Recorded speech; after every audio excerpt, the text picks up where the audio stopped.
So what I would like to talk about is exactly what one of the Healthier Hormones members would like to talk about. So I want to read you what she wrote on the Facebook page. This is the Healthier Hormones Facebook page. This is a group that's only open to Healthier Hormones members, and it's really a place where we get a lot of feedback from each other. Everybody who's in the group, that people can put what they're going through and what we want to talk about more and where we want to go. And both Kate and I are really committed to looking at these and reading all of these posts on this group and see where people are and where we want to go. And we're right on the same page right now because what this member would like to know is what I was just talking about in my newsletter, which you can sign up for anytime.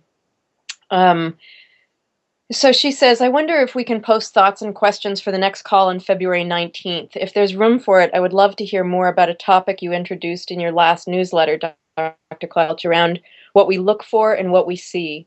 The newsletter was beautiful as a whole. I really loved it. I could almost feel the quiet pace and mood of the surrounding you evoke in it. Felt like a deep conversation. And this, the fact that what we look for, what we see, what we feed with our attention grows, I hope I'm not distorting it, she says, stayed on my mind and made me think. My whole life seems to have been in crisis for a long time. I have several chronic discomforts that scream at my face that I'm no good at taking care of myself and live correctly. And I've felt powerless to change habits that I blame for those discomforts.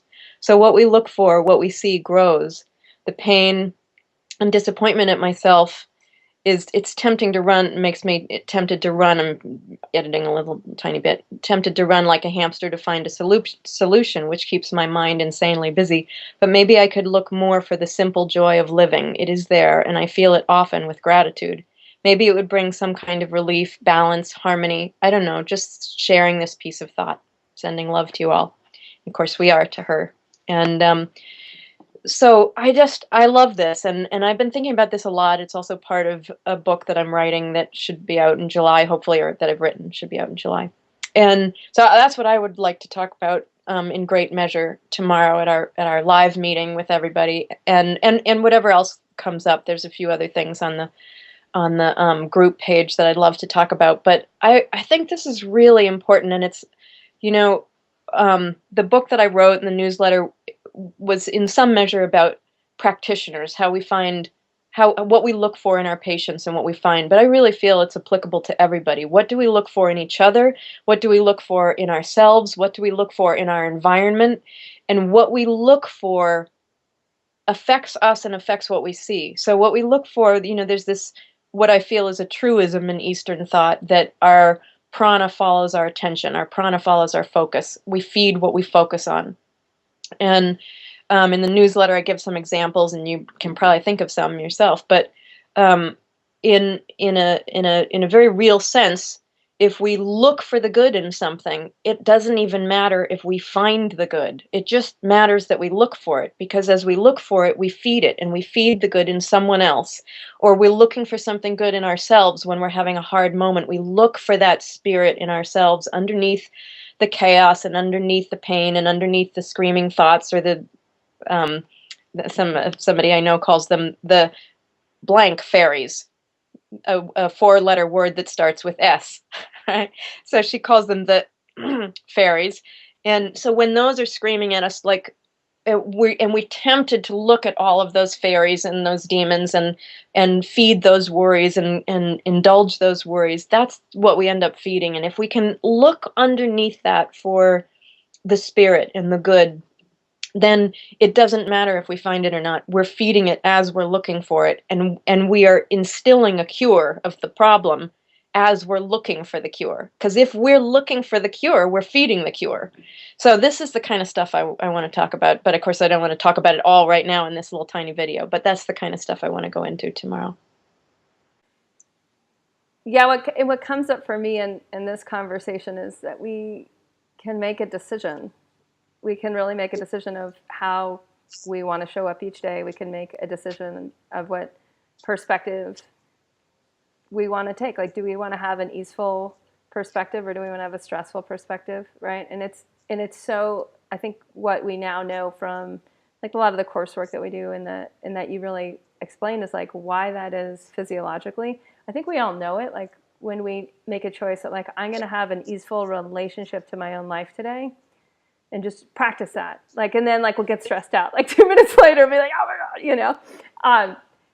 And then we're like, oh wait, I'm making it. I need to make that choice again. Like in this moment too, I need to make that choice again to experience If we're ease. having a hard time thinking about what an easeful relationship is or whatever, I mean, I just think it's really to think about we feed what we focus on. You know, that's a really good thing a little thing to remember in those chaotic moments. Like, I feed what I focus on. Let me focus on ease for a Yeah, minute. yeah, Not, you know, just we don't necessarily have a choice all the time about what comes at us, but we have a choice about what to feed and look for in that. And sometimes it's not easy, right? I mean, it's not always easy no, to find the good in a person or a situation that seems to be screaming anything but good. But it has to be in there. It has to be in there, and we just have to look for it, because looking for it is it's not finding it, it's looking for it. That's important.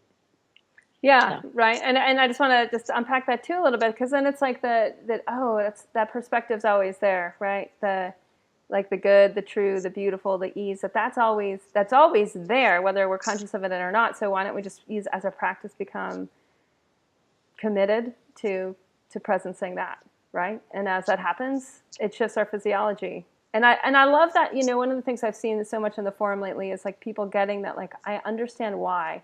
So it's not just like this airy fairy new age idea. Like I understand why I need to practice a perspective like this. I need to practice this in myself daily, moment by moment, or you know, trigger by trigger, or however it arises, so that that becomes the new normal. Like that's what we're capable Well, of, and we're not. that's what this is about, right? I mean, we want to understand this. We don't want to have a list of rules and regulations. Do this, don't do that. We want to understand what it is we're doing here, and why are these things so effective and so magical. And I really think that when we know why they're so effective and magical, they become more effective and magical. So it's really great to get a good education about why they're effective and magical. Yeah, totally. Okay, great. Well, we'll pick it up tomorrow and really unpack some of that as we go deeper into the conversation with you all. And just like FYI, too, you can ask questions on the call. So we will leave a little bit of time just for people to touch in and be presenced and you know, like we say, it's very much it's very much a living community. The reason we have these open community calls for everybody is it's like if it resonates with you and you really want to understand how your physiology works and how the practices of yoga and Ayurveda can really integrate that and why behind it, the science behind it, then it'll be a natural fit.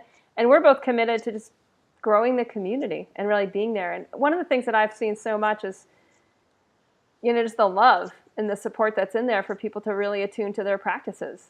Like to really like be like, wow, like people like my practices make sense in this community and they're getting stronger because I show up in here.